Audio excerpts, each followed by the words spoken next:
Mga kapatid, magbibigay ako ng 10 talata sa Biblia na nagpapakita na si Jesus ay Diyos.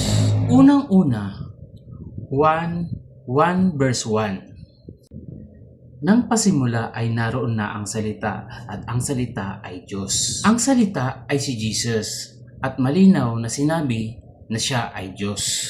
Pangalawa, 1 verse 14. Ang salita ay naging tao at nanirahan sa gitna natin. Ibig sabihin, ang Diyos ay nagkatawang tao kay Jesus. Pangatlo, Juan 10 verse 30. Sinabi ni Jesus, "Ako at ang Ama ay iisa." Ipinapakita nito ang pagkakaisa niya sa Diyos Ama. Pang-apat, 14 verse 9. Sinabi ni Jesus, "Ang nakakita sa akin ay nakakita sa Ama." Ibig sabihin, si Jesus ang ganap na kapahayagan ng Diyos. Panglima, Juan 20 verse 28.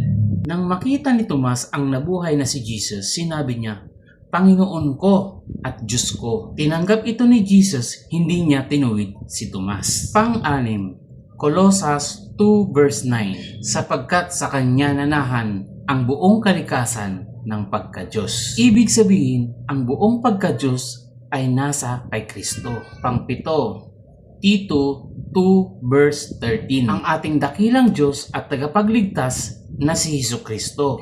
Direktang tinawag si Jesus na Diyos. Pangwalo, Hebreo 1 verse 8. Ngunit tungkol sa anak ay sinabi, "Ang iyong trono, O Diyos, ay magpakailanman." Dito, ang anak, si Jesus, ay tinawag na Diyos. Pangsyam, Pilipos 2 verse 6. Bagamat siya ay nasa anyo ng Diyos, ipinapakita na si Jesus ay may likas na pagka-Diyos. Pang-10, Apokalipsis 1 verse 8. Sa pahayag, "Ako ang Alpha at Omega, ang makapangyarihan sa lahat." Ang titulong Alpha at Omega ay ginagamit para sa Diyos at ginagamit din kay Jesus. So ayun mga kapatid, yung 10 talata na nagpapakita na si Jesus ay Diyos. At kung ikaw ay napalakas ng mensaheng ito, ibahagi mo dahil ang buhay na may Diyos ay buhay na may pag-asa.